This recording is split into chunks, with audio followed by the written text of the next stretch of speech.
Ang kwentong ito ay hango sa totoong buhay. Mula ito sa isa nating kabayan na itago na lamang natin sa pangalang Luis. Taong 1973, Isla ng Humunhon. Kapag maulan, problema kagad ang lupa dahil madulas. Paminsan ay nagkakaroon pa ng landslide. Pero kabaliktaran naman kay Manong Cardo, lolo sa tuhod ni Luis. Natutuwa ito kahit umaambon pa lang. Kung tatanungin hindi sasagot. Iniisip ng binata na baka dulot lang ng katandaan. Magiging masaya na naman ang lupa sa panahong ito. Madidiligan ng ilang buwan ng tagtuyot. Luis, kuha mo nga ko ng tuwalya. Maliligo ko sa ulan. Wika ni Manong Cardo. Aba hindi ho pwede. Baka magkasakit kayo niyan. Wala pa namang manggagamot dito sa malapit. Wala rin tayong pambili ng medisina. Kung umasta kayo parang bata. Matanda na ho kayo. Kaya kung pwede, wag namang abusado. Kapag ako naubusan ng pasensya, wala na talaga mag-aalaga sa inyo. Napabuntong hininga na lamang si Luis habang nakatanaw sa pintuan. Parang paslit si Manong Cardo, tumatalon na habang naliligo sa ulan. Bigla pang umuupo sa putikan. Kulang na lang ay gugulong para makasulit. Hindi nagtagal, humagupit ang kidlat at kulog. Panay tawag ang binata kaso hindi pa rin nakikinig ang matanda. Nagising na lamang ang ama. Silang dalawa na ang naperwisyo. Nang lumala ang kidlat, naglakas loob si Tatay Lando na lumabas. Dali-daling binuhat ang matanda at saka pinasok. Nagpumiglas. Gusto pa sanang maligo sa ulan. Sa kabutiang palad tumahimik din si Manong Cardo ng sigawan. Malambot ang puso nito kapag tataasan ng boses. Naluluhang sumiksik sa tabi. Taya ko na ho. Natatakot na si Manong Cardo eh. Huwag niyo kasing sigawan. Anak, alam mo naman ang sitwasyon ng matanda. Kung hindi tayo maghihigpit, lalala ang sitwasyon. Hindi ko naman sinasadya na pagtaasan ng boses eh. Ginawa ko lang para hindi na mangulit sa pagligo sa ulan. Malakas ang kidlat. Wala pang taong nabuhay matapos tamaan yan. Lilinisin ko lang kabilang kwarto para doon siya ikulong. Oh, tay. Huwag naman ganun. Napeperwisyo tayo ni Manong Cardo pero hindi naman kailangang ikulong. Kahit ganyan siya, nakakaintindi pa rin yan. Huwag nating kawawain. Nauunawaan ko ang punto. Pero sa tingin ko kailangan nating higpitan ang lolo mo. Kasi kung nakikita niya na puro lang tayo salita, walang maigpit na aksyon, patuloy siyang kikilos ng ganyan. Magtatanda yan sa gagawin natin. Matatakot ng gumawa ng kung ano-ano. Naintindihan ni Luis ang punto ng ama. Pero para sa kanya, hindi makatarungan na ikulong ang isang tao dahil sa kilos. Kinumbinse ang ama na wag gawin dahil ang galaw ni Manong Cardo ay dulot lamang ng katandaan. Naglabasan ng sintomas kapag nasa ganitong edad. Sa kabutiang palad, sumang-ayon si Tatay Lando. Si Luis ang nagbabantay. Nagpapakain at nag-aasikaso. Abala si Tatay Lando sa paghahanap buhay kung kaya't siya na lamang ang umako. Sa katunayan si Manong Cardo ang natira sa 14 na magkakapatid. Galing sa Negros Oriental. Kinuha dahil wala nang mag-aalaga. Hindi rin nakapag-asawa kaya siya na lamang ang kumukup. Ang unang napansin ni Luis, ang kakaibang saya kapag umuulan. Lalong-lalo na kung bumabagyo. Sa hindi malamang dahilan, tahimik lang niya itong pinagmamasdan. Nang magkataon, nakita itong may kinuyom. Hindi nagkaroon ng oras na mag-usisa dahil palaging iniiba ang usapan. Ilang oras ang lumipas nang tumila ang ulan.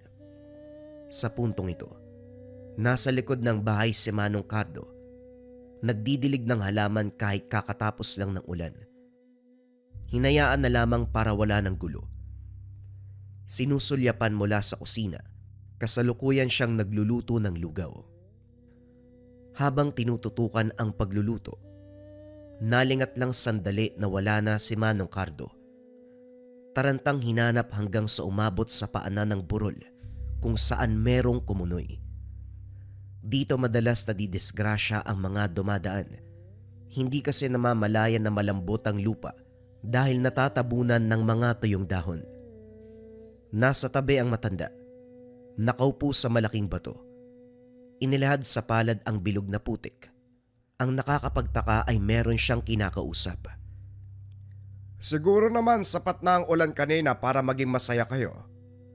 Pasensya na kung hindi ako nakadalaw nitong nakaraan. Maigpit kasi ang pagbabantay ni Luis at Lando. Ngayon lang ako nakatakas eh. Wala pa namang gumagambala sa inyo, hindi ba? Sinundan ng mahabang katahimikan. Mababaka sa mukha ni Manong Cardo na may pinapakinggan. Ilang sandali pa nagbago ang reaksyon. Dinampot ang sanga sa tabi, sabay hampas sa katabing bato. Tumayo. Ilang ulit na tumadyak. Huwag kayong mag-alala. Kapag nakita ko ang hayop na yon, ako mismo magtuturo ng leksyon. Talagang ganun pa yung ginagawa para bulabugin kayo ha. Sige lang, ako nang bahala. Matitikman niya talaga ang ganti ko. Kumunot ang noo ni Luis habang nagmamasid. Sa puntong ito, hindi masasabi na nasisiraan ng bait si Manong Cardo. Mararamdaman na totoo ang emosyon, kilos at salita. Ang hindi lang maunawaan kung sino ba ang kausap at ano ang papel ng hawak na batong putik. Nang mapansing lalakad ito, dali-daling nagtago. Hinayaang mauna ang matanda. Siya naman, sinamantala ang pagkakataon na masuri ang lugar. Wala namang kakaiba maliban sa kumunoy na nanlalamon ng buhay. May bakas sa magkabilang tabi. Mahahalata na meron na namang taong nabiktima. At upang hindi na maulit, hinila ni Luis ang naglalakihang bato para iharang. Ang mismong kumunoy ay tinambakan ng mga sanga at dahon. Pagkatapos ay humakbang palis. Pero biglang kumabog ang dibdib ng binata sa hindi malamang dahilan. Napigil ang hininga, kasabay ng panlalamig na mga kamay at talampakan. Nagtayuan ang balahibo sa batok. Nang suriin ang paligid, wala namang nagbago. Wala ring makikita na pwedeng magdulot ng ganong pakiramdam. Normal lang ang lahat. Mga ligaw na halaman, mga puno, at huni ng iba't ibang hayop. Kipit balikat na umalis si Luis. Ginulat ni Manong Cardo ang binata pagbalik. Kamuntikan masuntok dahil biglang lumitaw sa harapan. Kung hindi lang umurong ang kamao, siguradong masasapak niya ito. Diyos mio, sa panggugulat nyo, masasaktan ka talaga eh. Ano bang kailangan nyo? Ako ang dapat magtanong yan, saan ka ba galing? Ako ang binabantayan mo pero ikaw ang nawala. Isusumbong kita sa tatay mo. Aba, parang nagbabanta ka pa. Ikaw kaya yung tanungin ko, Dio. Nagpunta ka sa paanan ng kabundukan. Gusto mong isumbong kita kay tatay? Tumawa si Manong Cardo. Dahan-dahang tumalikod. Umiling na lang din si Luis habang hinahatid ito ng tanaw. Sa oras ng hapunan panay sulyap si Luis. Hindi maiwasang pagmasdan ng matanda. Sumagi sa isipan ang eksenang naabutan sa paanan ng bundok. Hindi na malayan na napansin ito ng ama. Pasimpleng pinatid sa paanan. Umayos naman kagad. Anak, parang may iniisip ka. May kinalaman ba yan sa lolo mo? Sabihin mo para may magawa ako. Tay, nagtataka ako eh. Ilang ulit ko nang sinundo si lolo doon sa may kumunoy. Kanina. Grabe, nagsasalita siya mag-isa. Pero parang makatotohanan na. Nararamdaman ko na meron talaga siyang kinakausap pero wala lang ako nakikita. Naku, mahirap yan anak ha. Sino kaya sa inyo yung may diferensya? Hindi, biro lang. Ano ba kasi yung napansin mo baliban doon? Pinaliwanag ni Luis ang lahat ng nakita. Tahimik na nakikinig ang ama. Inunawa ang lahat. Ang binata naman nagtaka sa pinapakitang kilos. Habang nagsasalaysay, tango ng tango. Pero mababakas sa muka na parabang alam na ang bagay na yun. Teka, naniniwala ba kayo sa sinasabi ko, tay? Sa reaksyon nyo parang alam nyo na yung nangyayari ah. Hindi naman sa ganun, anak.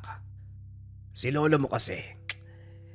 Hindi tama na ako'y magsabi nito pero total na pag-uusapan na natin. Hindi siya yung tipo ng tao na katulad natin. Naiiba siya dahil may tanga na mutya. May mga bagay na mahirap ipaliwanag kasi hindi pangkaraniwan. Mutya, totoo ba yun?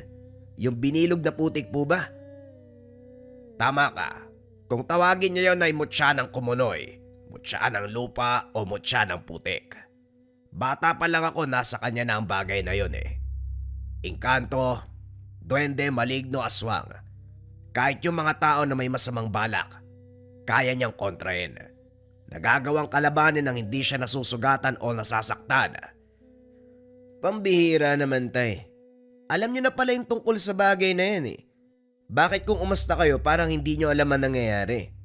Ibig sabihin yung kilos ni Lolo, konektado sa pagkakaroon niya ng mutya, tama ba? Galing sa elemento ng kabundukan ng mutya na ginagamit niya. Nakikipag-usap yan sa mga engkanto't nilalang na nakikita. Ang naisip kong dahilan, sabihin na lang natin na dahil sa katandaan. Mamaya kapag siniwalat ko impormasyon na kumukonekta yan sa iba't ibang uri ng nilalang, ako pa ang pagdiskitahan. Baka mapahamak tayo. Naunawaan ni Luis ang sinasabi ng ama. Kahit sino ay gagawa ng paraan dahil engkanto na ang pinag-uusapan. Subalit sa puntong ito, hindi maiwasan na makuryoso sa mutya. Nang matapos ang usapan, pinuntahan ng binata ang matanda. Kasalukuyang nagdarasal si Manong Cardo, taimtimang panalangin habang nakakuyom ang mga kamao na nasa tapat ng bibig. Ilang sandali pa, binibigkas na nito ang mga hindi maunawaang salita. Tahimik itong pinagmamasdan hanggang sa nasaksihan ang bahagyang pagkinang ng hinulog na putik. Kasabay nito ang pag-ihip ng hangin. Kinilabutan siya. Hindi naglaon. Nabaling ang pansin sa labas kung saan matatanaw ang paggalaw ng mga puno doon sa paanan ng bundok. Habang nakatitig doon, kinusot ang mga mata dahil may nakikita ang figura ng tao.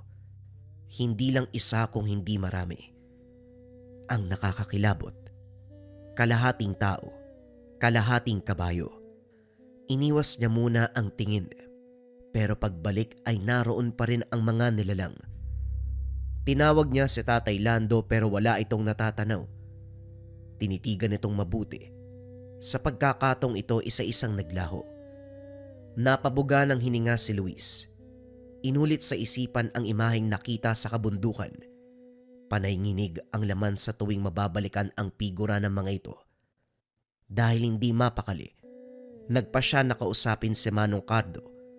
Nagulat siya ng unahan. Hindi pa nakapagsasalita ang binata pero may ideya na ang matanda. Nakita mo sila? Kung itatanong mo, sila ang lahi na nagbigay sa akin ng kakayahan. Narinig kong usapan yun ni Lando, kaya wala nang rason para itago ang katotohanan. Mula sa lahi ng tikbalang ang mutya na tangan ko, malinaw ko pang naaalala ang araw na nabiyayaan.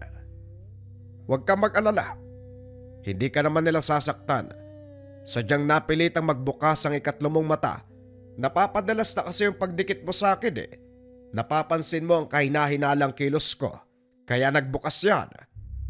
Pero lolo, hindi naman ako mapapahamak ano. Pwede bang ibahagi mo ang lahat? Tumawa ang matanda. Kalaunan ay nagsimulang magkwento. 40 taong gulang nang palaring magkaroon ng tangan. Isa lang ordinaryong taong magkakahoy. Nakaugalian na magpahinga sa bandang Kumunoy. May puno ng mangga kung saan sumisilong habang namimitas ng bunga. Siya ang nagsisilbing bantay sa tuwing naroon. Kapag may dadaan, kagad sinasabihan ng tungkol sa kumunoy. Iiwas naman ng mga tao. Kung minsan gawa ng pagkaburyong, lilinisan ang paligid, wawalisin ang tuyong dahon. Itatabi ang mga bato at sanga sabay pausok. Sa hindi inaasahan, lumitaw bigla ang tikbalang na nagpanggap bilang biktima ng kumunoy. Nagulat si Manong Cardo dahil biglang may taong humingi ng saklolo, gayong wala namang nakitang dumaraan. Sa kabutihang palad, nailigtas niya ang lalaki. Nagpakilala ito sa pangalang Agosto. Nanindig ang balahibo ng matanda nang biglang mag-anyong tikbalang. Kasabay nito ang pag-iwan ng mutya na kung titignan ay binilog na putik. Walang salita ang nilalang. Naglaho matapos matanggap ni Mang Cardo ang mutya. Hindi nagtagal na unawaan ng matanda ang gamit dahil sa sunod-sunod na pagkasangkot sa gulo na may kinalaman ang mga elemento, maging ang aswang, engkanto, duwende o kahit mga ordinaryong tao na may masamang balak. Sa kabutihang palad hindi siya nagtatamo ng malubhang pinsala sa kabila ng napakaraming bakbakan. Ang tanging sandata lamang ni Manong Cardo ang gabay ng mutya na ibinigay sa kanya. Magmula ng araw na yon hindi kinalimutan ni Manong Cardo na dumalaw sa paanan ng kabundukan. Kung minsan pa, dinidiligan ang kumunoy dahil natutuyo. Kumunot ang noon ni Luis dahil sa pagkakaalam. Walang kumunoy na natutuyo. Tumawa ang matanda sa sinabi nito. Kung ordinaryo, oo, tama ka. Pero dahil yon ang lagusan nila, may mga panahon na natutuyo. Responsibilidad ko na lagyan ng tubig, diligan, upang hindi tuluyang magsara ang lagusan. Ngayon alam mo na ang dahilan. Yan ang tinatanong mo, hindi ba? Ibinahagi ko na sa'yo. Masaya ka na ba? Hindi maiwasang mapangiti ni Luis. Ito pala ang kaligayahan ng matanda sa tuwing sasapit ang ulan. Ang buong akala umaandar ang epekto ng katandaan. Yun pala ay may malalim na pinanghuhugutan. Nang malaman na ang lahat, gumaan ang sitwasyon. Si Tatay Lando sa kabilang banda, nabawasan din ang pag-aalala. Nagkaroon ng masinsinang usapan tungkol sa kondisyon ng matanda. Pinaunawa na wala siyang deperensya sa pag-iisip. Hinayaan na lamang nila kung ano ang gagawin nito. Subalit sinisigurado pa rin na mababantayan. Kahit na ganun, hindi may kakailang matanda na mas mabuti kung tinitignan. Isang hapon nagpaalam si Manong Cardo na dadalaw sa kumunoy. Tumangulang si Luis. Minadali ang pagluluto para masundan. Nang magkaoras pinuntahan, subalit walang tao sa lugar. Wala ring bakas na merong dumaan. Sa tuwing mapapadpad ang matanda ay nag-iiwan ng senyales na nagsasabing dumating siya. Pero ngayon, wala ni isang bakas. Naglibot siya sa lugar. Ilang beses nag-akyat baba. Pero hindi nakita ang lolo. Sa labis sa pag-aalala, hindi na malayang kinausap na ang kumunoy. Baka naman pwede mong sabihin sa akin kung nasan si lolo. Kahit pa may tangan yun, nakakatakot eh. Patanda na yun, mamaya kung anong nangyari sa kanya. Sige na, nakikiusap ako, ituro mo sa akin kung... Kitang-kita ni Luis. Lumutang ang kaperaso ng putik. Kusang humakbang ang mga paa para sundan ito. Sa hindi kalayuan natanaw si Manong Cardo, nakikipagbuno sa isang nilalang. Nang pagmasdan, mabangis na asong gubat. Kagad siyang dumampot ng sanga upang tulungan ang lolo. Kaso nga lang natigilan, may pumulupot na baging sa kanyang binti. Hindi makagalaw, maging ang boses ay biglang nawala. Kahit anong pagpupumilit na sigaw, Walang lumalabas na boses. Mula sa unahan nasipat ng binata ang figura ng kalahating tao, kalahating kabayo. Hindi malinaw ang muka, pero naunawaan ang pinapahiwatig na nanlilisik na mga mata. Walang nagawa kung hindi pagmasdan ang pangyayari. Nasaksiyan ang malupitang galaw ni Manong Cardo na hindi inaakala sa kanyang edad. Maririnig ang pagkabali ng buto ng kalaban. Hindi naglaon humandusay ang nilalang. Pero laking gulat ni Luis nang magpalit ng anyo. Hindi ito aso kagaya ng wangis kanina. Nag-anyo na isang lalaki. Oh, bawas-bawasan mo yung titig sa ibaba ng lalaki. Bakit ka pa kasi sumunod? Nakita mo tuloy kung paano ko ginulpi. Ano, maangas ba? Wika ni Manong Cardo kay Luis. Hindi napansin ng binata kung paano nito nalaman ang pagdating niya. Hindi siya nakasagot. Nahihiwaga ang sumunod ng lumakad si Manong Cardo. Panay ang paglingon sa iniwang bangkay. Sinagot ng matanda ang katanungan. Yung kaibigan nating tikbalang ang bahalang magligpit sa katawan niyan. Magiging pataba sa lupa. Lalamunin. Pero saan ho mapupunta yung bangkay nun? Mamaya may kung sinong makakita. May mga bagay na hindi na natin kailangan pang alamin. Ang mahalaga, magtiwala ka sa mga kaibigan natin. Siguradong lalamunin niya ng lupa.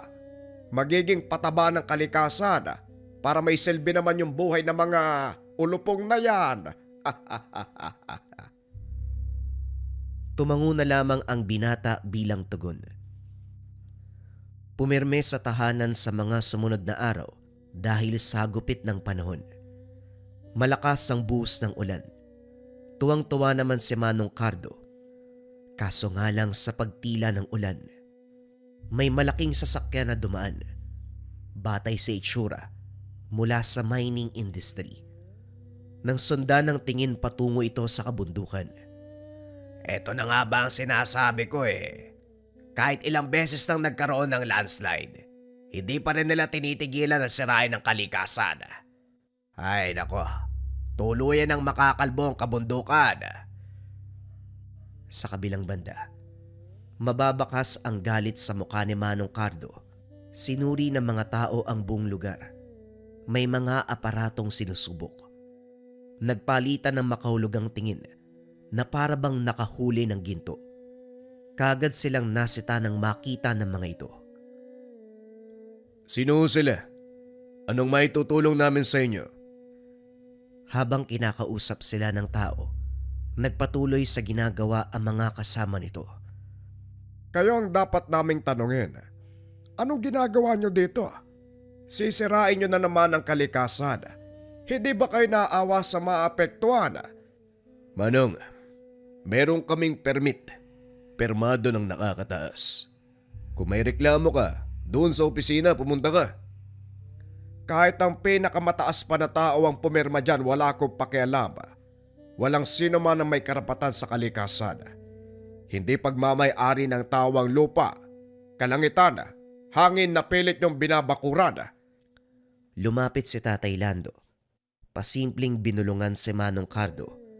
Kaso ayaw magpaawat ng matanda. Lalo na nang makita ang ginawa ng tauhan sa kumunoy. Tinambakan ng kung ano-ano. Sinimulan ang pagputol ng puno at pagtabas ng mga halaman. Tatay mo ba yan? Pauwiin mo na nga. Parang kinulang sa gamot eh. Kahit ano pang sabihin nyo, meron kaming permit. Kung may reklamo kayo, doon kayo magreklamo sa nagbigay sa amin ng permit. Permit mo yung mukha mo. O sige, gawin nyo kahit anong gusto nyo.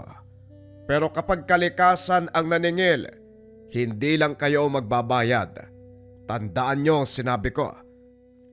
Tatang, kahit magsumpa ka dyan ng ilang ulit, wala kaming pakialam. Umalis na kayo. Nakakaistorbo na kayo eh. Umalis sila sa lugar. Pero si Manong Cardo ay hindi mapalagay. Panay ang pagmumura. Nagsasalita sa ibang lengguwahe. Tahimik lang sina Luis at Tatay Lando. Hindi umimik sa takot na sila ang balingan.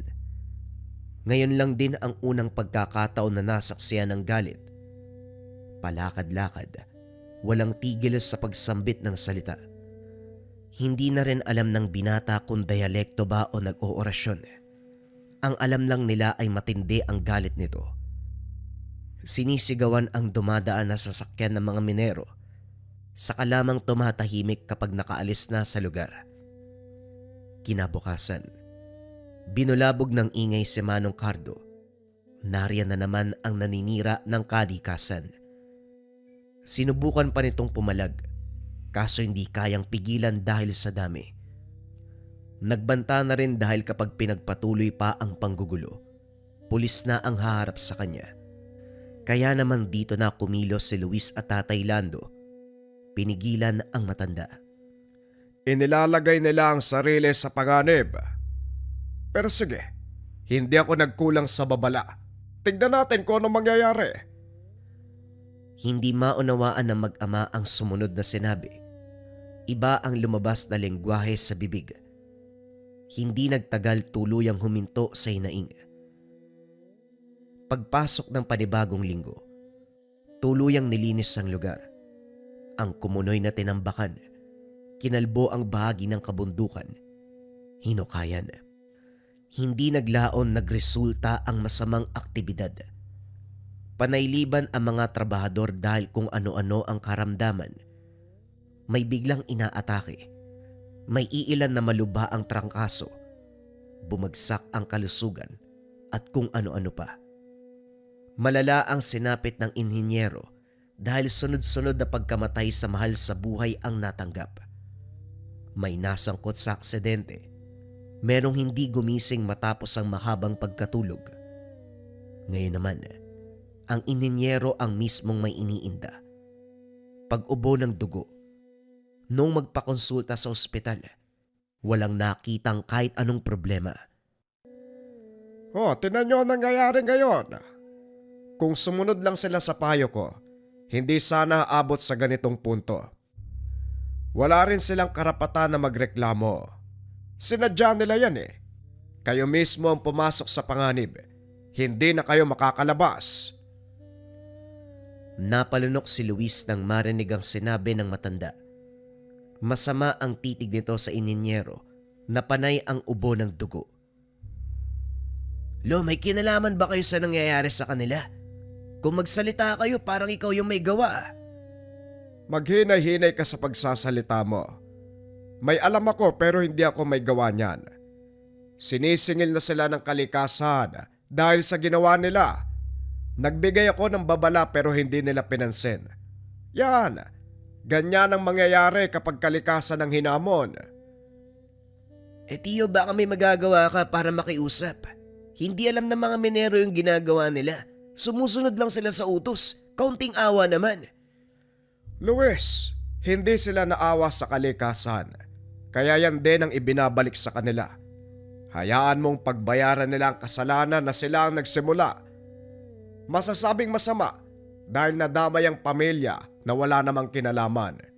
Pero sa ideya na kinukonsinti nila ang trabahong yan, sapat na rason para madamay ang bawat kaanak na mga minero. Huwag kang mag-alala. Ang mapupuruan ng gusto, yung inhinyero, yung nagbigay ng permiso para sa operasyon. Hindi nagtagal na hinto ang pagmimina dahil lumala ang kalagayan ng inhinyero at iba pang kinatawan na nasa posisyon. Nabalitaan na lamang din ni Tatay Lando.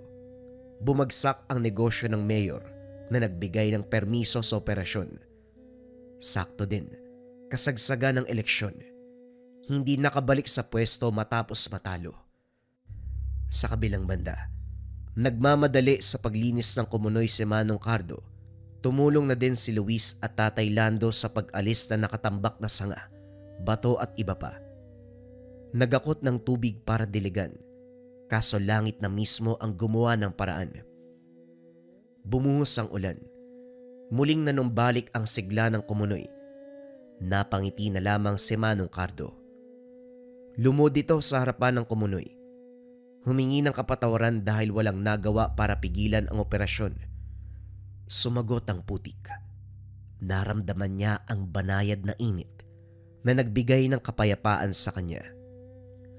Hindi nagtagal nakita ni Luis ang figura ng mga tikbalang. Hindi siya natakot. Maging siya ay nakaramdam ng kapayapaan sa sitwasyon. Matapos ng kaganapan, umuwi na sila ng tahanan. Ito ang istorya ng kahina-hinalang kilos ni Manong Cardo sa tuwing uulan. Sa pagpapakita ng elementong tikbalang, sa pag-unawa sa tanga ng mutyang putik, sa sinapit na mga minero, at ang muling pagbangon ng kumunoy. Ito ay matinding aral ng kalikasan para kay Luis. Kung ano man ang ginawa mo sa kapaligiran, ito rin ang maaaring mangyari sa iyo. Huwag sirain ang lugar sa pansariling interes dahil lahat ng ito ay babalik sa atin. Kung sirain ang kapaligiran, kung sirain ang kalikasan, darating ang panahon. Lahat ng sinira, tao din ang magdurusa sa oras na maningil ang kalikasan. Bagong kwento pa rin ang kasunod mga kabayan. Ito ay pumapatungkol sa mutya ng sigbin. Simulan na ang storya. Ang kwentong ito ay hango sa totoong buhay. Mula ito sa isa nating kabayan na itago na lamang natin sa pangalang Ronnie. Taong 1999, Southern Cebu. Hindi maunawaan ni Ronnie kung bakit sinasabi ng lola niya na kakaiba siya sa lahat. Palagi nitong sinasabi na meron siyang kakayahan na hindi kayang taglahin ng sino man sa edad niya. Paslit pa lamang ito na ang naririnig. Ngayong namulat na sa realidad, ito pa rin ang sinasabi. Minsan pa iniisip na baliw ang matanda kung ano-ano ang sinasabi. Nakatayo ang tahanan sa gitna ng malawak na talayban habang sa unahan ay kakawayan. Paminsan-minsan lang may mapapadaan. Walang kapitbahay na malapit dahil ang buong lote ay pagmamay-ari ng yumaong lolong lumad sa lugar. Ang sabi ni Lola Gimena, kinakatakutan ang lolo dahil sa taglay na kakayahan. Walang malinaw na paliwanag kung paano naging malakas. Ang sabi lang ay hindi basta-bastang tao.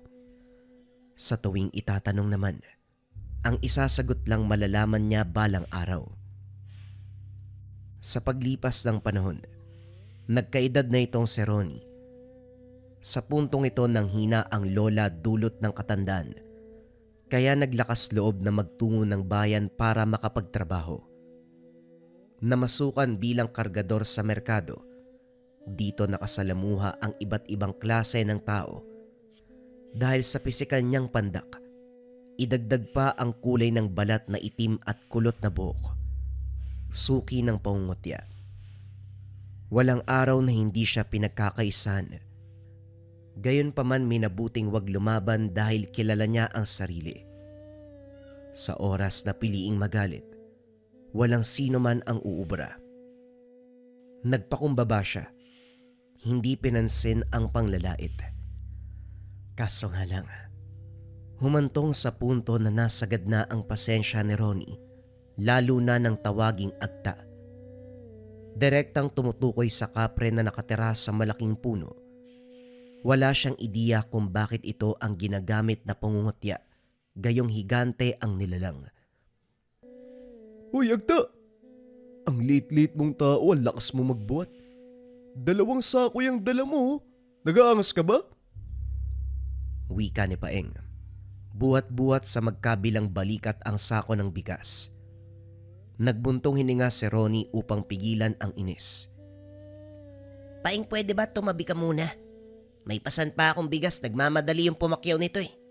Padaanin mo ako bago pa ako pagalitan ng amo natin. Tugon ni Ronnie. Aba, ayos ah. Sumasagot na siya. Kailan ka pa natutong sumagot ha? Ang lit-lit mong tao eh. Ang sarap mong tirisin. Natawa sa sinabi ni Paeng. Hinampas-sampas nito ang ulo ni Ronnie hanggang sa bumagsak ang buhat ng mga sako. Nagtawanan ang ibang kasama na nakakita. Umalingaw-ngaw ang mga boses nito sa pandinig ng binata. Pinakalma muna ang sarili, pero sa sandaling hindi na kayang magpigil, pinakita ni Ronnie kung sino siya. Ang maliit na kamao ay dumapo sa mukha ni Paeng. Isang suntok lang sapat na para tumilapon ng ilang metro. Laglag ang panga ng mga kasama. Hindi inasahan na ganun siya kalakas. Dali-dali silang lumayo nang umakbang ang binata. Pasensya ka na, pero hindi ko na masikmura yung ginagawa mo sa akin. Oo, maliit akong tao, pero walang binatbat ang laki ng katawan mo sa taong tulad ko. Isang salita pa mula sa'yo, hindi lang pagdurugo ng ilong o pagkabasag ng mukha ang matatanggap mo sa susunod. Maliwanag ba, Paeng? Walang pagdadalawang isip na tumango si Paeng. Gumapang ito palayo sa takot. Dali-daling binuhat ni Ronnie ang sako ng bigas at dinala sa paglalagyan. Pagbalik sa tindahan, kinausap siya ng amo. Sa puntong ito tinanggal sa trabaho. Hindi inasahan ng binata na magkadugo pala ang may-ari at si Paeng. Nalinawan siya sa inaasta nito dahil sa isang salita lang mapapasunod ang amo. Gayunpaman, tumawa na lamang si Ronnie. Hindi kawalan sa kanya ang pagkawala ng trabaho. Bago umuwi sa kanila, naglibot muna sa lugar. Naghahanap ng bakanting pwesto na pwedeng pasukan. Naroon siya sa malayo, yung hindi abot ng tingin ni Paeng. Sa kabutiang palad, isang bigasan ang tumanggap sa kanya. Pinagbuhat lamang ng isang sako upang mapatunayan na kaya ang pagiging trabador. Natuwa ang bagong amo dahil sa liit ng pisikal na anyo, kayang-kayang pasanin ang mga sako. Pagbalik ng tahanan, naabutan si Lola Gimena na nagbubungkal ng lupa. Pero sa sandaling napalingon sa kanya, dali-dali ring tinabunan. Hindi na nakapagtanong dahil iniba ang usapan.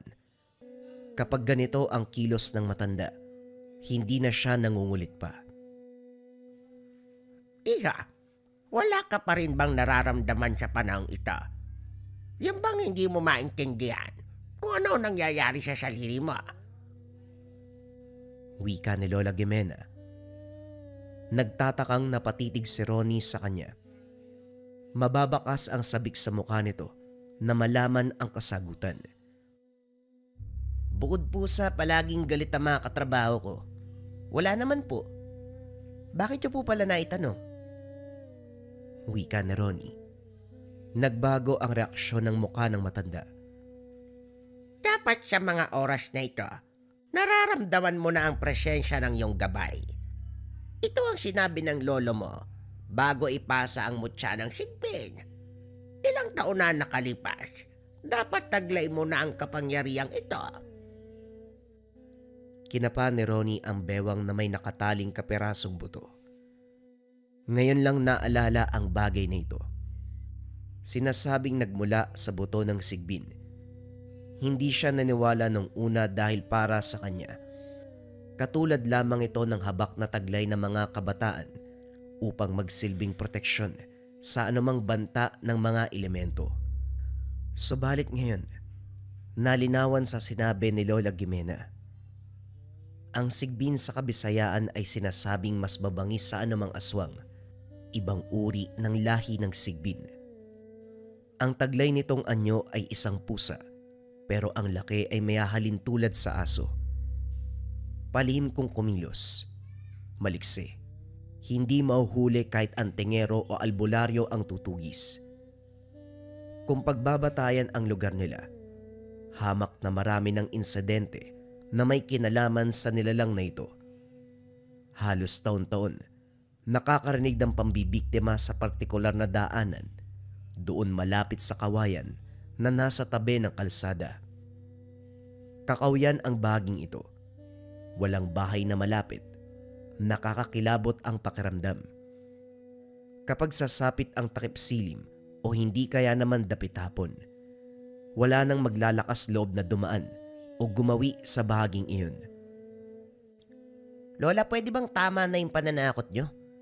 Kinikilabutan ako sa sinasabi nyo eh. Anong mutya? Ang mutya, Lola, nagmumula yan sa yaman ng kalikasan. Katulad ng kidlat, kulog, basta kalikasan, ngipin ng kalabaw at kung ano-ano pa. Hindi yan sa sinasabi mong aswang. Mutya nga, hindi ba? Mutya na kukontra sa isang nilalang. Tapos sasabihin nyo, mula sa nilalang na Lola.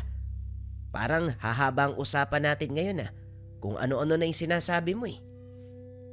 Hindi mo rin naiintindihan ang tangan mo, Ronnie. Pero hindi bali na. Hindi naman kailangan ipaliwanag sa'yo dahil ang panahon mismo ang magmumulat. O siya, tapos na tayo sa usapin, magpahinga ka na. Sinanda ng tingin ng matanda. Bumalik ito sa talayban at nagbungkal. Hindi niya ito inistorbo dahil baka magalit at siya ang pagbalingan. Nagbubungkal pa rin ng lupa kahit sumapit na ang dilim. Hindi maunawaan ni Ronnie ang kilos na ito. Nakailang tawag na siya para sapunan, pero nagbingi-bingihan si Lola Gimena. Nang wala pa ring pagtugon, lumapit siya at laking gulat sa nakita. May bangkay. Hindi na ito mapaliwanag dahil pera-peraso ang buto. Punit ang damit. Pasimple itong inahon ng matanda sa hukay. Napapigil ng hininga si Ronnie nang umalingasaw ang amoy. Lalong kinilabutan nang makita ang pungo. Lola, bangkay po ng tao yan Kanino naman po yan? Labi ito ng Lolo Rosalmo. Dito siya sa lupain inilibing. Ako lang din ang nakakaalam dahil ako naman ang naghukay at naglibing sa kanya. Ito ang kapares ng hawak mong mutya. Wala itong bisa dahil namayapa na ang lolo mo. Yang nasa iyo malakas. Kaso nga lang, kailangan mong pukawin ang taglay niyan. Dapat sa panahong ito gising na yan Nalalapit na ang pananalasa ng animal, kaya dapat handa ka. Tinitigan ni Ronnie ang binigay nitong peraso ng buto na inalungkat sa tabi ng yumao. Kapareho ng tangan niya pero magaan. Ang nasa kamay, may kabigatan na ayon kay Lola Gimena. Ganon din kabigat ang kakaharaping responsibilidad na nagtatangan. Nasabi na ito noon pa man, pero hindi seneryoso sa pag-aakalang katuwaan lamang yon ng matanda. Ngayon na napapadalas ang pagbanggit, unti-unting napukaw ang atensyon. Lola, totoo po ba talaga yung sinasabi niyo? Natatakot na ako na naguguluhan Para saan po ba yung tinatangan kong buto? Kasi kinukumpara ko Yung ibang mga bata may gamit naman na ganito pero iba yung itsura ng kanila. Ibig sabihin ba, mula talaga to sa sigbin? Ilang ulit ko bang sasabihin sa'yo? Ang gamit na tinatangan mo ay iba kumpara sa iba. Pero ang bisa niya ay para protektahan ng iyong sarili. Labanan din ang paparating na mga panganib. Si Lola naman kumakasabing mga paparating na panganib. Parang sobrang daming dadating Natatakot na tuloy ako. Abay, ewan ko sa'yo. Kanina pa ako nagpapaliwanag Hindi ka pa naniniwala. Damuhong to. Pumasok ka nga sa bahay. Muna kang kumain. Ayusin ko ang labi ng lolo mo. Tumulong na lamang si Ronnie. Kumuha ng lumang kaban. Doon isinilid matapos balutin ng tela ang mga buto. Sa paglipas ng oras, malalim na ang gabi. Pero nakadungaw pa rin sa bintana si Ronnie. Lumalanghap ng sariwang hangin kasabay ng pagmamasid sa paligid. Mahaba ang tubo ng mga talahib. Aabot sa balikat ng tao. Habang tanaw, napansin ng binata ang kusang paggalaw ng iilang parte. Parang inaararo ng mabilisan ang mga talahib. Sinundan nito ng tingin hanggang sa malinaw na nasipat ang nilalang. Sa unang tingin isa itong aso, pero katagalan ay nagiging pusa. Ang nakakakilabot pa ay nakaliyad. Mababa ang mga paa sa unahan kumpara sa likuran. Nakatayo ang buntot, maging ang mga tenga at nanlilisik ang mga mata. Dahan-dahang umatras ang binata kasabay ng pagsara ng bintana. Kaso nga lang, paglingon ay nasa harapan ng halimaw. Nanlumo si Ronnie. Nanginginig na tumitig sa nilalang. Naibulong pa ang pangalan nito. Sigbin. Isang kurap, mas lalong tumapat sa harapan niya. Ilang dangkal ang layo sa isa't isa. Inaamoy siya nito. Napapikit na lamang nang maramdaman ang kakaibang kilabot sa balat. Matigas ang balahibo na parang alambre. May amoy na sobrang tindi, hindi na halos makahinga. Ilang sandali pa, nakaramdam na lamang na merong naglalabas-masok na buhok sa ilong at bibig. Isa-isang hinila pero lalong dumami. Naging mas mabangis ang itsura ng sigbin. Ibinuka ang bibig na lumaki ng lumaki. Akma na sana siyang lalamunin nang lumabas sa kabilang silid si Lola Gimena. Tumatawa ito. Sinasabayan pa ng palakpak. Ang hindi maintindihan ni Ronnie, ang simpleng pagtapik ng matanda sa nilalang. Naging maamo ito. Pumwesto sa tabi. Sa wakas, nagawa mo ng gisingin ang gabay mo, Apo. At dahil narito na siya, ang kulang na lamang ay ang bisa ng mutya. Saka lang magiging aktibo kapag handa na ang katawan mo. Huwag kang mag-alala. Ang mutya ang magpapasya kung kailan ka magiging handa. Malalaman mo ang hudyat kapag meron kang naramdaman o naamoy na aswang. Pero syempre, hindi kabilang ang gabay mo. Teka, yung halimaw na yan yung gabay ko. Lola, kademonyoan to. Paano ako nagkaroon ng aswang? Mataas ang paggalang at pagtiwala ko sa pinaniniwalaan ko. Bakit sigbin? Wika ni Ronnie. Ilang ulit pinoproseso sa isipan ang kaganapan. Subalit hindi pa rin maunawaan ng punto. Isang kaltok ang ginawad ni Lola Gimena. Hindi ka talaga marunong umintindi, ano? Ang hina ng utak mo. Hay nako, mabuti pa siguro. Hayaan mong ang sigbin na lamang ang magpaliwanag. Walang nagawa si Ronnie nang iwan siya ng matanda. Nagsara ito ng silid. Hinayaan siya sa presensya ng sigbin. Nakipagtitigan, nagmamadaling umiwas dahil kinikilabutan. Sa kabutiang palad na unawaan ng nilalang ang nararamdaman niya. Kusa itong umalis. Pasimpleng naglakad patungo sa pinto at tumagos. Nang mawala na sa paningin, saka lang nakahinga ang binata. Dahil dito, magdamag na gising. Maagang pumasok sa bagong trabaho, sinalubong kagad ng utos. Sako-sako ang bubuhatin patungo sa kabilang bodega. Sira ang sasakyan, kung kaya't mano-mano ang pagbubuhat. Naging madali kay Ronnie ang gawain dahil ang natural na lakas ay tila nadagdagan. Hindi niya alam kung paanong nangyari pero kayang-kayang buhatin ang 5 sako. Ilang metro pa ang lalakarin ni hindi man lang nakaramdam ng pagod. Halos siya na ang gumawa ng lahat dahil ang mga kasama hinihingal matapos magbuhat ng 1 sako. Pinuri siya ng lahat. Sa trabahong ito nakaramdam na tanggap siya ng bawat kasama. Grabe ang angas mo, ah. Ang liit mo pero panghigante ang lakas. Paano mo nagawa yun? Yari ba sa bakal yung buto mo? Naku, parang tatanggalin na tayo, Obet ah. Wala na tayong silbi.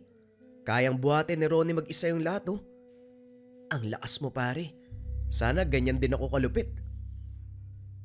Wika na mga kasama. Si Obet at Noli. Pumuri din ng iba. Pero ang dalawang ito ang madalas nakausap. Nagkataon lang siguro nung namahagi ng lakas ang ama. Dilat yung mata ko kaya nasa loko lahat. Nagtawanan na lamang sila. Pero napawi ang ngiti ng masipat-sipaing. Sumenyas ito. Gusto siyang palapitin. Dinala sa hindi mataong lugar. Nang makita ang iilang sunod-sunuran nito, alam na ang patutunguan. Sa bigasan ka pa talaga ni Mang Karding na masukan. Malas mo. Paano ba yan? Nakababatang kapatid yan ng lolo ko. Kapag sinabi kong tatanggalin ka, wala ka na namang trabaho. Gusto mo ba yun? Masyado ka kasing nagpapakitang gilas eh. Dumapo ang kamao ni Paeng sa tiyan niya. Kaso nga lang, nagtaka si Ronnie dahil hindi siya nakaramdam ng sakit. Hinamon pa ang binata na suntukin siya. Sumuntok naman ito. Ilang ulit niyang ginawa. Nauna pa siyang mapilayan kaysa masaktan si Ronnie. Dahil dito, sumugod na ang mga tauhan. Hinayaan niya naman na umatake. Natawa na lamang dahil walang epekto ang ginagawa ng mga ito. Nang makatsyempo, siya naman ang gumante. Pinuruhan ang lahat upang magtanda. Wala ni isang nakatayo pagkatapos. Nagmamadali na rin sa pag-alis bago may makakita. 10 oras nang makauwi si Ronnie, kinagabihan sa dami ng trabaho. Bayad naman ang bawat oras kung kaya't hindi lugi. Kaso nga lang, nang makarating sa bahagi ng kawayanan, nagdadalawang isip na tumuloy. Dito ang madalas na babalitaan na may umaataking nilalang. Marami na ang nakapagsabi. Maging ang mga kasamahan sa trabaho.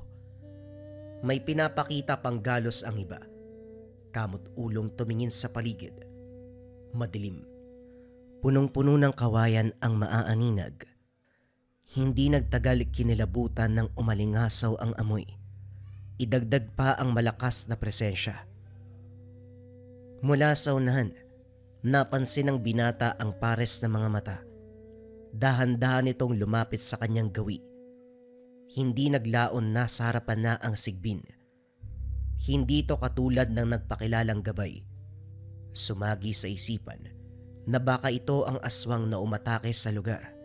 Unti-unting umaatras pero sumugod ito. Laking gulat ng binata sa paglitaw ng gabay na sigbin. Ito ang nakipaglaban sa nilalang. Matapos masunggaban humandusay na lamang. Wakwak ang tiyan. Halos mapugot ang ulo sa laki ng kagat sa leeg.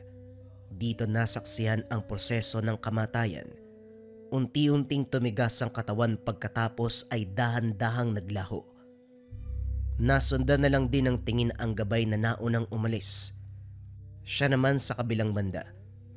Nagmamadali na sa pag-uwi. Pagdating sa tahanan, nasipat si Lola Gimena sa hindi kalayuan. May kinakausap ito sa gitna ng talahiban. Kaso nga lang, wala siyang makita maliban dito. Kumbaga sa paningin niya hangin lamang ang naroon. Lumapit para mausisa. Kaso biglang huminto ang usapan. Lumingon ang matanda sa kanya. Kinaladkad pabalik ng tahanan at pinagalitan. Ronnie, sa lahat ng aswang na pwede mong patayin, yung alaga pa talaga ni Manang Lorena. Ngayon nagising na ang gabay mong sigbin. Susunod yon kapag nasa panganib ka. Kaso nga lang, yung alaga talaga ni Manang Lorena ang nauna. Lola, wala naman akong ginawa eh. Umatake yung sigbin, dumepensa lang ako. Alangan naman sabihan ko yung gabay ko na wag niyang patayin. Huli na nang mapagtanto ko eh. Kung tutuusin parang sariling pagpapasya niya yung ginawa niya. Kailangan mong kausapin ang gabay mo, apo. Sa oras ng panganib dapat merong komunikasyon sa inyong dalawa. Sa ngayon humanda ka dahil palapit na ang sakuna. Ilang beses ko nang narinig yung sakuna na yan. Ano po ba talaga yan? Bagyo? Lindol? Baha? Huwag ka nga magpatawa, Ronnie. Ang sinasabi kong sakuna, paglusob ng iba't ibang uri ng nilalang. Nakaugalian yan kapag may susunod ng tagapangalaga. Isa sa pinakadelikado ang nilalang na ito, kung kaya't sa unang yugto pa lang na magtatangan, susubukan na ang kakayahan. Dito malalaman kung karapat dapat ka nga ba. Napabuntong hininga si Ronnie. Napailing dahil hindi inaasahan na ganito ang magiging takbo ng buhay. Gusto lang naman sanang makaraos sa araw-araw, Pero mabigat na responsibilidad ang biglang pinasan. Sa puntong ito, napansin ng binata ang biglaang paglakas ni Lola Gimena.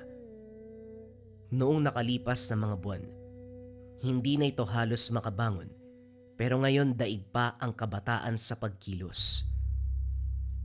Sa paglipas ng mga araw may umaaligid. Iba-iba ang amoy. Iba't iba ang bigat at banta ng presensya. Dito na rin napansin ng binata ang pagbabago ng sarili. Aktibo na ang mutyang tangan. Mabilis ang galaw. Nadadagdagan ng lakas at higit pa rito, malalaman kung may nilalang sa paligid. Kagaya sa mga oras na ito, mababang uri ng aswang ang nakaantabay. Hindi maintindihan ni Ronnie kung bakit wala siyang takot na lumabas para harapin ito. Sumalubong ang halimaw. Dali-daling sumugod. Otomatikong kumilos ang kamay ni Ronnie para sakalin ito. Pagkatapos ay binalibag sa talayban. Nilapitan. Pinagsusuntok hanggang sa mabasag ang bungo. Labis ang galit sa pagkakataong ito. Hindi naman nakulangan dahil may lumitaw pa na aswang. Nakipagbuno pero kagaya ng una, humandusay matapos paulanan ng kamao. Wasak ang bawat buto sa ulo. Nang mapatingin sa unahan, naroon ang gabay na sigbin. Nakatitig lamang sa kanya. Simula pa lang ito, Ronnie. Sa susunod mas marami ang dadating. Siguraduhin mo lang na Hindi natapos ng matanda nang biglang umubo. Nagtataka rin dahil nung nakaraan ay bigla itong lumakas. Pero ngayon ay nanghihina na naman. Mabilis ang pagbagsak ng kalusugan. Nangayayat.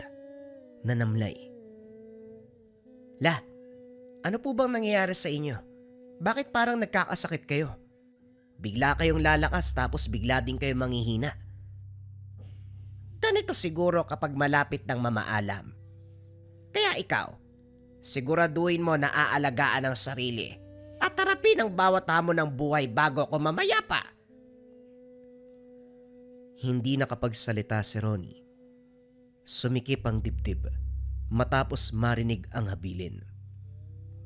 Sa muling pagsapit ng gabi, 10 oras nakauwi galing sa trabaho, napahinto sa kawayanan ng maramdaman na may kasunod.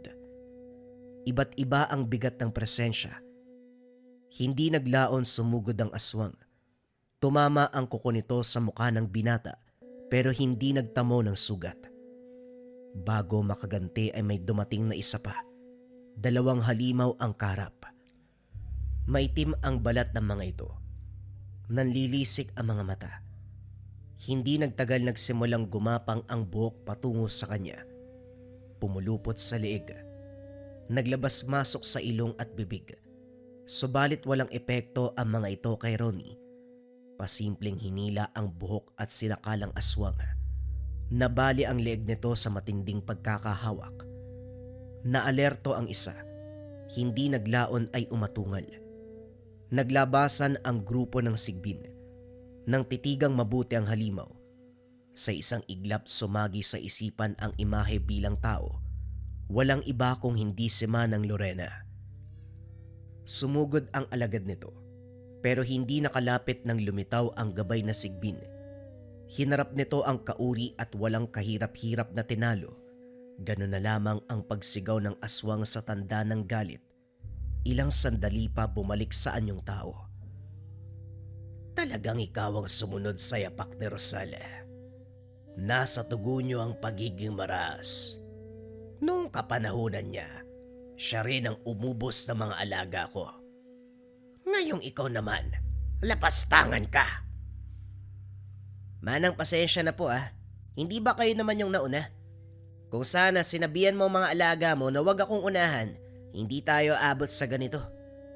Ibang klase rin ho kayo ano? Akala ko normal na tao. Ang dami mo palang inaalaga ang demonyo. Lalong sumama ang tingin ng matanda. Nasundan na lamang ng tanaw ni Ronnie nang kusa itong umalis. Nang maglaho ang gabay na sigbin, tinahak na rin ang daan pauwi. Ito ang huling pagkikita sa matanda. Hindi na ginabi sa trabaho si Ronnie kung kaya't wala na ring naganap na kababalagan. Kaso nga lang, si Lola Gimena ngayon ay nasa masamang kalagayan. Butot balat na parang unti-unting hinihigop ang lakas at laman.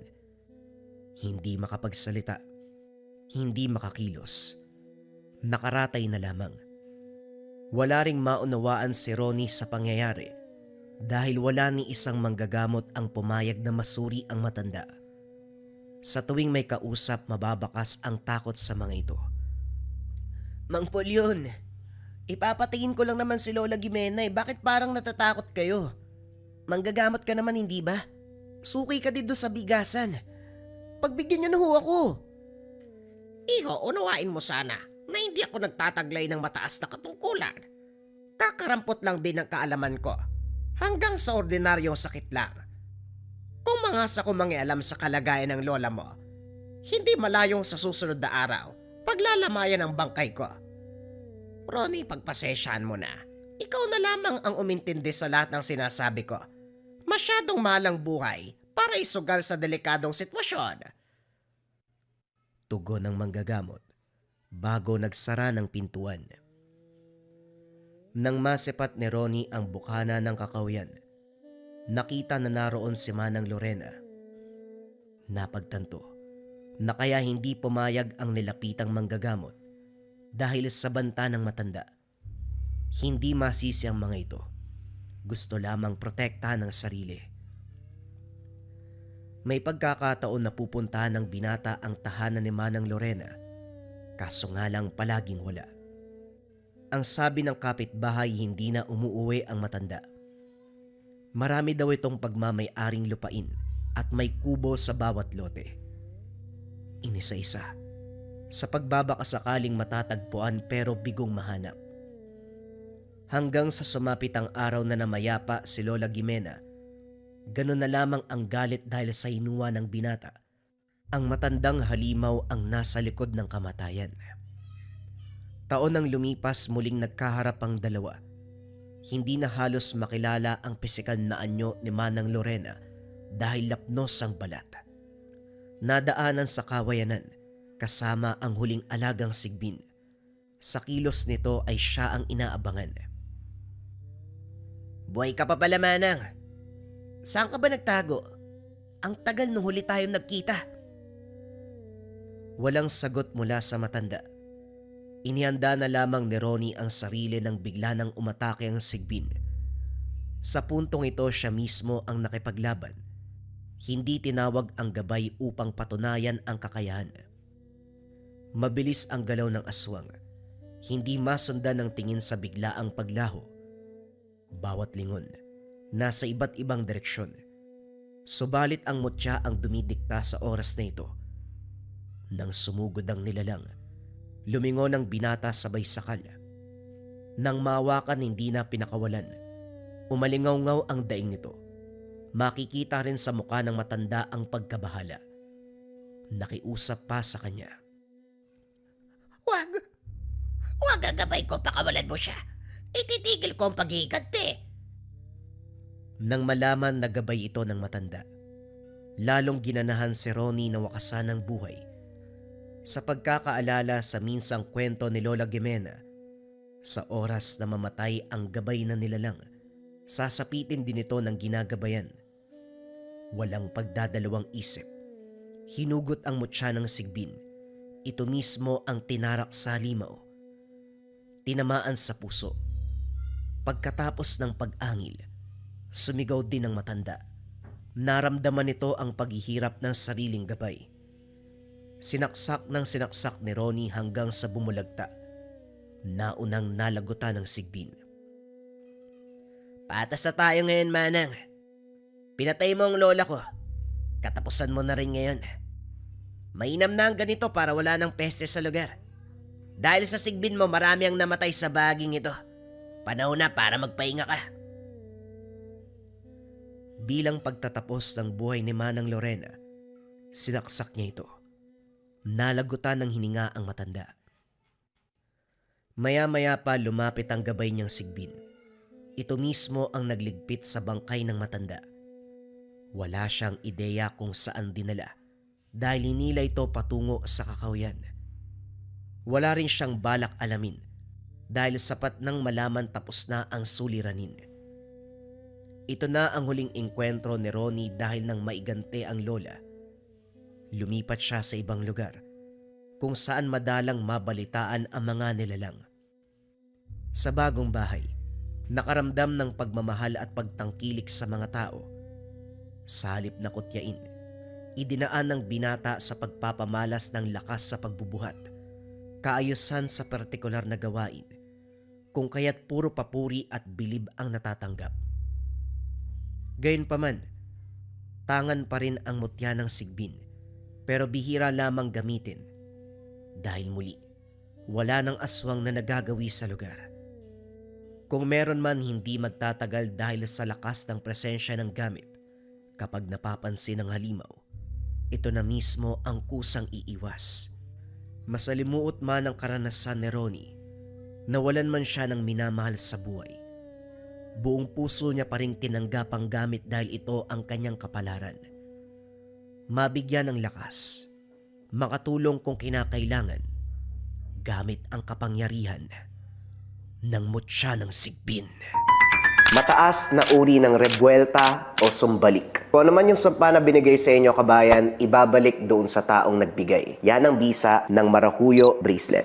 Kung ang hanap nyo, mga kabayan, ay depensa espiritual, kontrakulam, parang, tigalpo, palipadhangin, usog, o kahit anong masamang uri ng sumpa, pwede mong isuot ang Maracuyo Bracelets. Pwede yan sa lahat ng tao, pwede yan sa lahat ng edad. Kung ikaw yung tipo ng tao, kabayan, na meron kang nakaaway, sinumpa ka, yung kaaway mo alam mong hindi ka gagawa ng maganda sa aspeto ng espiritual, much better na magsuot ka ng Maracuyo bilang pangontra. Tandaan, depensa, espiritual at rebuelta. Kung ano man yung sumpa na binigay sa inyo, ibinabalik doon sa taong nagbigay. Meron yang free nagabay po lang telepouch na may gold symbolism pagdating sa inyo para kapag hindi nyo susuotin, ilalagay nyo lang doon sa pouch. Kasama pa rin dyan ang orasyon at guidelines. Ilalagay nyo doon sa pouch, iingatan pati ang orasyon. Kung interesado ka, kabayan, i-visit mo lang ang shop ng Lika Merchandise. Mag-ingat sa mga... Oops! Wait lang, di ba ito yung request nyo? Marami nagsasabi na gusto nila ng small size para sa mga babae na maliit yung wrist at para sa mga bata. Available na yan, mga kabayan. Pili na lang kayo ng size. Meron tayong regular size, meron tayong small size para sa mga bata at babae na maliit yung wrist. Again, i-visit lang ang shop ng Lika Merchandise. Mag-ingat sa mga... alam niyo na yan.